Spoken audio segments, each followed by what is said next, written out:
Hey guys, in this video we're going to go over how to download GTA San Andreas on PC the legal way for free.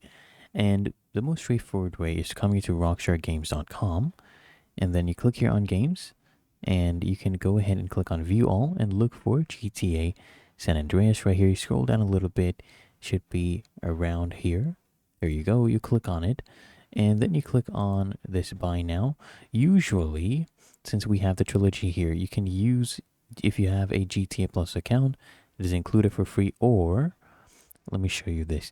They actually do give it away for free. Sometimes Rockstar Games gives away different games as well. And last time was around 2019 when they launched their Rockstar Games launcher. They do give it away for free, so you can look out again.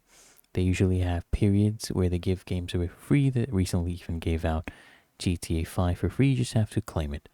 If you found this helpful, make sure you smash the like button and subscribe to App Mentor.